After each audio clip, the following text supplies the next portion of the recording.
Hey guys, so today I want to talk about Achilles tendonitis. So if you're a CrossFitter and do a lot of double unders, or if you're a runner, you must have dealt with some tenderness along your heel or pain with, hey, just like going up on your heels, right?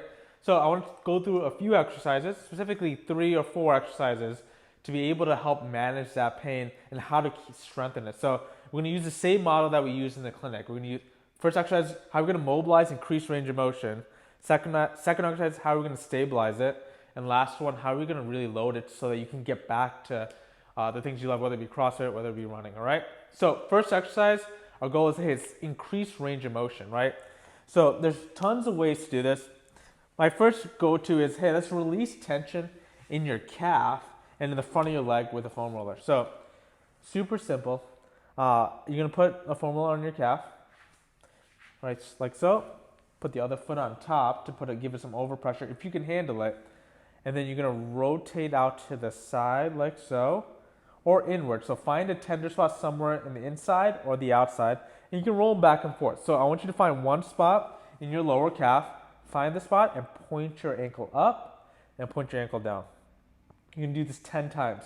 So this is kind of like an active release because that muscle is huge. So you really want to get it on a stretch and back and forth. Then roll up the calf a little bit and do the same thing. And I want you to find about 3 spots, right? And release that tension. If that muscle is so tight and knotted up, we won't be able to activate it with some of the exercises that I'm going to show you later, right? So this is a really good exercise to help improve the mobility and range of motion and also decrease pain in that Achilles tendon a little bit. All right, and another exercise I'm going to quickly show you is hitting the front of your leg. So a lot of times we hit the calf, but we never hit the front of the leg. So I want you to hit your tibialis anterior, which is on the front side of your leg here. Not right on the shin bone, but a little bit lateral to that, all right? So how do I hit it on the foam roller? You can lay on your stomach like so, and then shift your weight to your right, and do the same thing. Find a tender spot, point your ankle up and down. Find 2 or 3 spots along that whole line, okay? So first goal is, hey, release tension through the calf, through the front of your leg, okay? And move through it. Next step is right after that exercise, you should feel like your ankle's pretty loose. Now we need to stabilize it. So, hey, if you can't do a heel raise in standing, a good way to start off with is to do it while laying down. So you're gonna get a thick band. So you see how thick this is? You're gonna put it right at the base of your big toe into your midfoot, we say. You're gonna give it enough tension. You see how I pull my leg back, I get a good stretch through my calf there. And from here, I push all the way. And this may seem easy, but I want you to hold it for 30 seconds or 20 to 30 seconds. After 20 to 30 seconds, hold. You're going to slowly come back, get that stretch again, and push again. Go, let's try 10 of these. And you're going to feel your calf really fire. You're going to feel it burn through your calf. Honestly, after just like 2 reps right here of me holding for like 15 seconds, I'm feeling my calf really engage and fire. So full range of motion this way and this way. So this is really good if you can't do a heel raise in standing, okay? And this will get you to do that pain-free. So after you do this, let's do 10 of them with a 20-30 second hold. You'll feel your calf really fire and burn. Now we want to ultimately progress it to standing, right? So this is like a stabilization exercise. So now we're going to stand up and load your calf. And only do this if you're pain-free. So if you do these first 2 exercises, progress to this one and see if it's pain-free. If it's painful, hey, you're just not there yet. Maybe you need to wait another week or so and progress to this a little later. So super simple. I'm going to have you first try out, hey, go up on 2, right? Is this pain-free? If it is, this is great.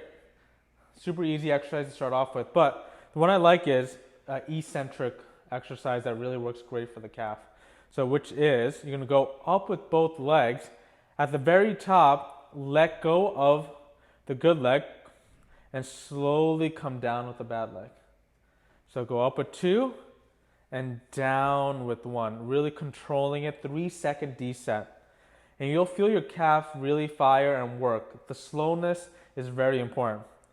Hey, if you're able to do 2 sets of 10 without your calf getting fatigued so much, hey, how do you progress this? You can do this on a step easily.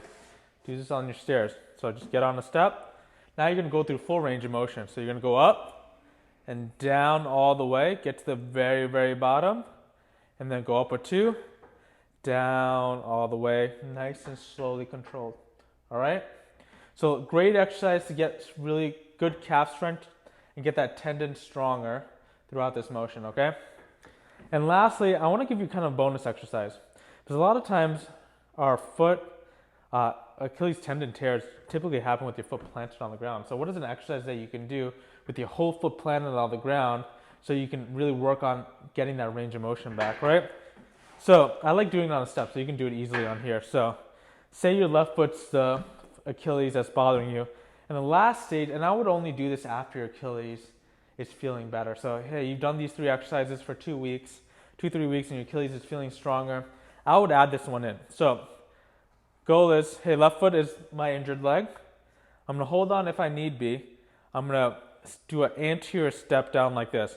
Make sure my heel is on the ground here, okay?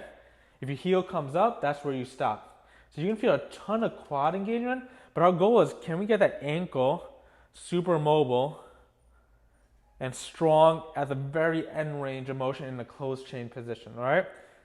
This is the last exercise I may give someone to really get them to, hey, really engage their quad, their glutes a little bit, which is also connected to your ankle. So getting up the chain is so important with Achilles tendonitis.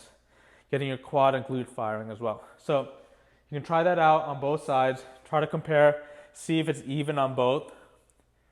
And if your heel comes up, that means you went too far. Well, thanks for watching, guys, and stay tuned for our next series coming up next week.